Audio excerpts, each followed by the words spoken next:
क्या कभी आपके साथ ऐसा हुआ है कि आप किसी भी चीज़ या सामान को बेचना नहीं चाहते, इसी वजह से आप खुद बिक गए? कुछ हाल फिलहाल एनडीटीवी के साथ भी ऐसा ही हो रहा है। क्या उसे सच में नहीं पता था कि उसके साथ रातों रात क्या हो गया और ये रातों रात कैसे बिक गए, या फिर ये एक सोची समझी साजिश है? आखिर अदानी एनडीटीवी को खरीदने में इतना इंटरेस्ट क्यों दिखा रहे हैं? तो आज के वीडियो में ऐसे ही कई सारे आज सवालों के जवाब ढूंढेंगे और आपको समझाएंगे कि आखिर ये क्या मामला है।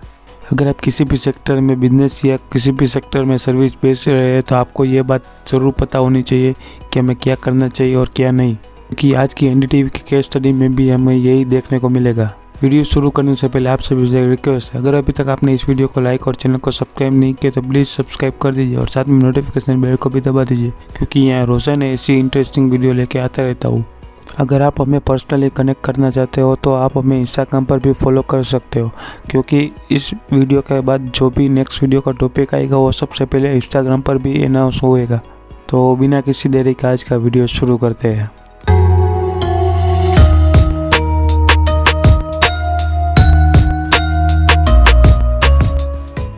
इन सब की शुरुआत 23 अगस्त को हुई थी, जब एएमजी न्यूज़ चैनल पर अदानी ग्रुप ने डिक्लेयर किया कि उन्होंने एनडीटीवी में 29.18% का स्टेक खरीद लिया है। लेकिन तभी मीडिया और प्रेस में एनडीटीवी का स्टेटमेंट आया कि उसे इस बात का कोई भी पता नहीं है। अब सवाल आता है कि क्या कोई ऐसे किसी भी चीज़ को सच में खरीद सकता है या सिर्फ एक ये दिखावा है? वो कहते हैं ना कि आपके साथ जो कुछ भी आज हो रहा है उसका बीज आप लोगों ने पास में ही बोया होगा, वही आज एनडीटीवी के साथ हो रहा है।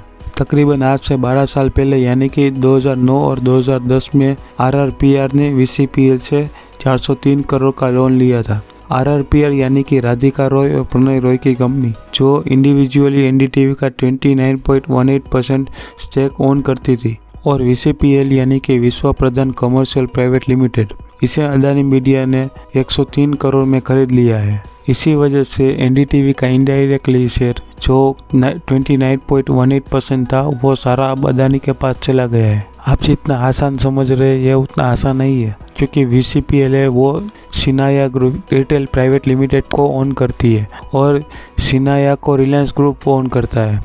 अब सोचने वाली बात है कि आखिर अंबानी इसे कैसे ये सब ट्रांजैक्शन होने दिया है। वो तो चाहे जो बात हो, लेकिन ये एनडीटीवी का डायरेक्ट या इनडायरेक्टली जो शेयर है वो अब अदानी के पास आ गए हैं। अब बात आई कि रॉय कह रहे हैं कि मुझे इस बात का पता नहीं है। तो जब 2009-2010 में जब 403 करोड़ का लोन लिया था तब उन्होंने इंटरेस्ट फ्री करने के लिए इन्होंने एक वारंट इश्यू किया था। वारंट यानी कि अगर हमने जिस कंपनी से लोन लिया है, अगर वो चाहे तो हमारे मॉर्गेज रखे हुए शेयर को वो कभी भी कन्वर्ट करके अपने शेयर बना सकती है, उसे हम वारंट कहेंगे।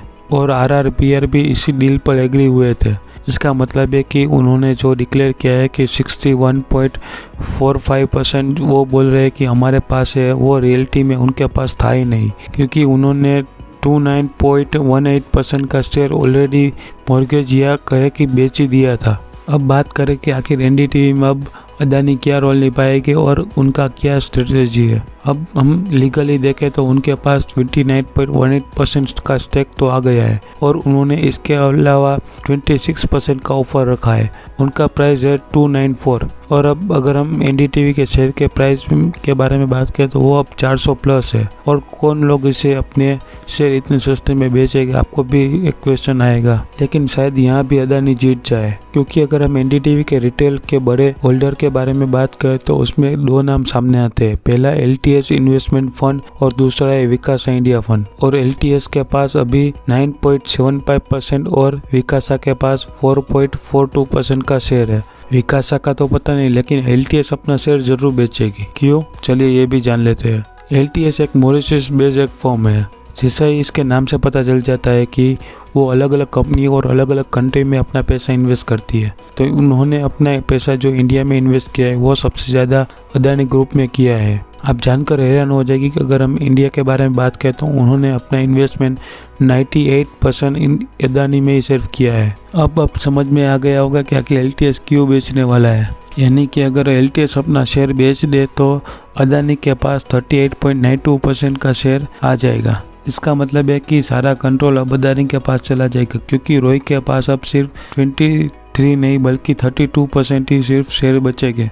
आपने भी देखा होगा कि रिसेंटली बड़े बड़े बिलियनर और बिलियनर अब वो न्यूज़ कंपनी, चैनल और वेबसाइट को अब क्यों खरीद रहे हैं। जैसा कि जेफ बेजोस ने वॉशिंगटन पोस्ट, मुकेश अंबानी ने CNBC 18, news 18, network 18, Aditya Birla ने मिंट और अदानी ने अभी रिसेंटली ब्लूमबर्ग और मिंट को खरीद लिया है और अब NDTV भी उसने ऑलमोस्ट खरीद ही लिया है। आपको भी कई बार ऐसा लगा होगा ना कि आखिर ये ऐसा क्यों हो रहा है। आप हमें कमेंट करके इस बारे में ज़रूर बताइए कि आखिर आपको क्या लगता है। और अगर मैं अपना पर्सनल ओपिनियन दूँ तो न्यूज़ पे इसका असर ज़रूर देखेगा और इसका इन्फ्लुएंस भी हमें थोड़े समय बाद देखने को मिलेगा, क्योंकि अब जब गवर्नमेंट चाहे तब उसे किसी भी चीज़ को आगे या पीछे करना हो वो कर सकते हैं। क्योंकि अगर हम अपने इंडिया के बारे में बात करें तो इंडिया में टेलीविज़न पे न्यूज़ देखने वाले ऑडियंस की संख्या ज़्यादा है। अब हम बात करने वाले हैं सॉल्यूशन के बारे में कि अगर अब रॉय यानी कि NDTV को अब इसमें से बाहर आना है तो वो कैसे आ सकते हैं। अगर उन्हें इस सब से बाहर आना है तो उनके पास सिर्फ 2 ऑप्शन है। पहला कि अगर हम अदानी जैसा या इससे कोई बड़ा इन्वेस्टर या कोई ग्रुप इस बिजनेस में आके अपना स्टेक खरीद के उसे रॉय को दे दे और कहे कि आप पूरे इस स्टेक को संभालिए और NDTV को आगे ऐसे ही कंटिन्यू कीजिए। दूसरा, अगर रॉय फैमिली यानी कि NDTV के प्रमोटर राधिका रॉय और प्रणय रॉय बाकी के जो शेयर बचे उसे बाईबैक कर ले तो ऐसा हो सकता है, क्योंकि इसकी वजह से उसके पास शेयर ज़्यादा हो जाएगा और उनका स्टेक कंपनी में बढ़ जाएगा। इसकी वजह से कंपनी का पूरा कंट्रोल उसके हाथ में रहेगा। लेकिन अगर करंट सिनेरियो को देखकर हम अंदाज़ा लगे तो ऐसा इम्पॉसिबल लगता है, क्योंकि अगर उनके पास इतना पैसा होता तो वो ज़रूर पहले लोन के पैसे चुकाते। अदानी ने अब 98% बाजी मार ली है, अब 2% ही सिर्फ बाकी रह गया है, क्योंकि अदानी ग्रुप के पास पैसा भी है और पावर भी। और यहाँ अगर रॉय के पास देखें तो पैसा भी नहीं है और पावर भी। जैसा कि पहले बताया कि अगर पैसा होता तो वो लोन ही चुका देते हैं। अब मोस्ट इम्पोर्टेंट है कि हम इसमें से क्या सीख सकते हैं और इसकी वजह से क्या हम गलती करने से बच सकते हैं, ताकि किसी भी वजह से हमारे बिजनेस में ऐसी सिचुएशन ना आए कि हमें हमारे बिजनेस या कोई सर्विस ऐसे ही बेचनी पड़ जाए। पहला, अगर हो सके तो लोन मत लो। अगर हम किसी भी चीज़ को शुरुआत से शुरू करते हैं तो हमें उसे बूटस्ट्रैप से शुरू करने का मौका मिलता है। इसी वजह से हमें नीचे से ऊपर तक सब जगह का पूरा तजुर्बा मिलता है। चाहे अगर हमारी स्पीड धीमी हो, लेकिन अगर हम इसी ट्रैक पर चले गए तो हम सक्सेसफुल ज़रूर होंगे। दूसरा, अगर हमें लोन लेना ही पड़ेगा, अगर उसकी बगैर हमारा धंधा ही नहीं चलेगा तो चलो ठीक है, अगर हम वो लोन भी ले लेंगे। लेकिन अगर हम लोन उतना ही लेंगे जितना हम चुका सकते हैं तो हमें कोई दिक्कत नहीं होगी। लेकिन अगर हम बात करें कि अगर हम हमारी कैपेसिटी से बहुत ज़्यादा लोन ले लेंगे तो उसे हमें चुकाने में भी तकलीफ मिलेगी, यानी कि तकलीफ होगी, और इसकी वजह से शायद हमारा जो बिजनेस या सर्विस हो उसे कोई और टेक ओवर कर जाए। तीसरा और मोस्ट इम्पोर्टेंट, एग्रीमेंट को ध्यान से पढ़ो। हाँ, ये बात सही है कि कुछ एक्स्ट्रा बेनिफिट के लिए कुछ कॉम्प्रोमाइज़ करना पड़ता है, लेकिन इतना भी कॉम्प्रोमाइज़ मत करो कि आपका सर्वाइवल ही इम्पॉसिबल हो जाए। किसी भी जगह साइन करने से पहले 50 बार सोचो। अगर आपको पता नहीं है कि इसमें क्या करना चाहिए तो आप किसी ऐसे प्रोफेशनल की मदद लो जो इस बात में एक्सपर्ट हो। NDTV के साथ भी बिल्कुल ऐसा ही हुआ है।